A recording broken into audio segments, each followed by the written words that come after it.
अस्सलाम वालेकुम। अगर आप इस चैनल पर नए हैं तो चैनल को लाइक करें, सब्सक्राइब करें और बेल आइकन को लाजमी दबाएं।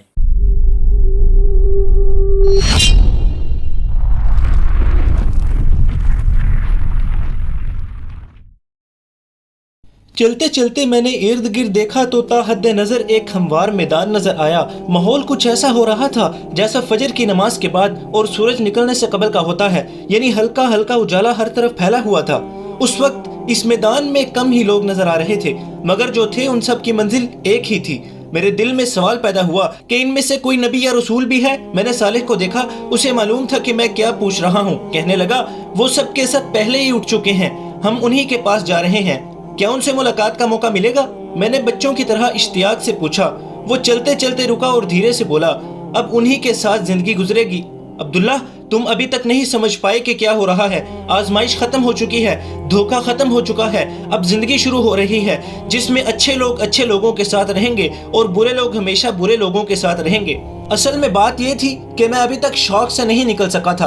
दरअसल अभी तक नई दुनिया का सारा तारुफ आलम बरज़ख में हुआ था। वो एक नोयत की रूहानी दुनिया थी, मगर यहाँ हशर में तो सब कुछ मादी दुनिया जैसा था। मेरे हाथ पाँव, एहसासात, जमीन आसमान, हर चीज वही थी जिसका मैं पिछली दुनिया में आदी था। वहाँ मेरा घर था, घर वाले थे, मेरा मोहल्ला, मेरा इलाका, मेरी कौम। ये सब सोचते सोचते मेरे जहन में एक धमाका हुआ। मैंने रुककर सालेह को दोनों हाथों से पकड़ लिया। मेरे घर वाले कहाँ हैं?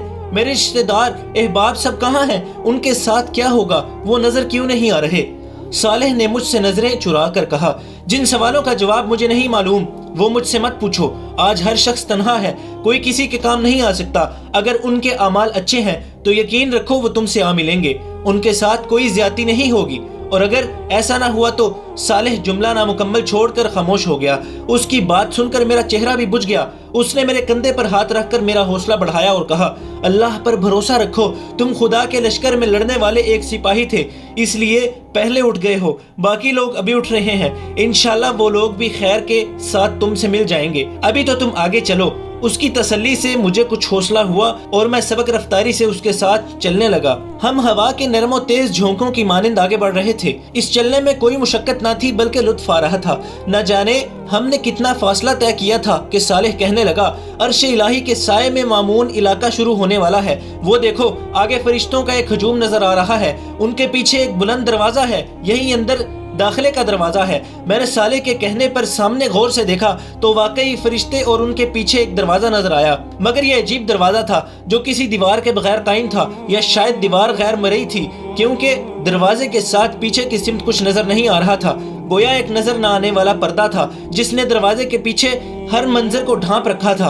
ताहिम उसकी बात सुनते ही मेरे कदम तेज हो गए और फासला तेजी से घटने लगा। दरवाजा अभी दूर ही था मगर फरिश्ते वाज़ेह तौर पर नजर आने लगे थे। ये इंतहाई सख्त गिर और बुलंद कामत फरिश्ते थे जिनके हाथ में आग के कोड़े देखकर मैं घबरा गया। मैंने सालेह का हाथ मजबूती से पकड़कर इसे रोकते हुए कहा, तुम गालबन गलत सिमत जा रहे हो, ये तो अजाब के फरिश्ते लगते हैं, चलते रहो।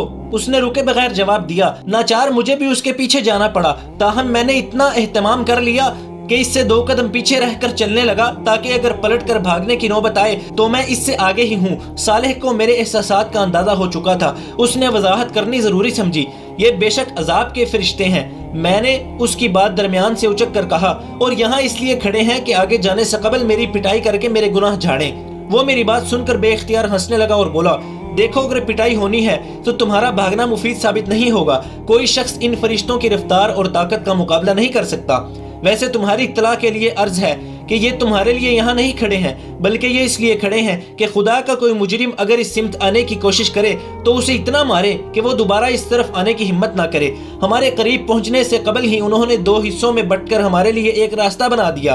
अज़राहे इनायत उन्होंने ये एहतमाम भी कर दिया कि कोड़ों को अपने पीछे कर लिया। मेरा ख्याल था कि वो हमें देख कर मुस्कुराएंगे और इजहार मुसर्रत करेंगे, मगर कोशिश के बावजूद मैं उनके चेहरों पर कोई मुस्कुराहट तलाश न कर सका। सालेह कहने लगा, उनकी मौजूदगी में एक मकसद तुम्हें अल्लाह की इस नेमत का एहसास दिलाना है कि किस किस्म के फरिश्तों से तुम्हें बचा लिया गया। बेइख्तियार मेरी जुबान से कलमा शुक्र व हम्द अदा हो गया। ان کے بیچ سے گزر کر ہم دروازے کے قریب پہنچے تو وہ خود بخود کھل گیا۔ اس کے کھلتے ہی میری نظروں کے سامنے ایک پرفضا مقام آ گیا۔ یہاں سے وہ علاقہ شروع ہو رہا تھا جہاں عرش الہی کی رحمتیں سایہ فگن تھی، روح تک اتر جانے والی ٹھنڈی ہوائیں اور مسحور کن خوشبو مجھے چھونے لگی تھی۔ ہم دروازے سے اندر داخل ہوئے تو دیکھا کہ دور تک فرشتے قطار در قطار کھڑے تھے۔ ان کے چہرے بے حد دلکش تھے اور اس سے کہیں زیادہ خوبصورت مسکراہٹ ان کے چہروں پر موجود تھی۔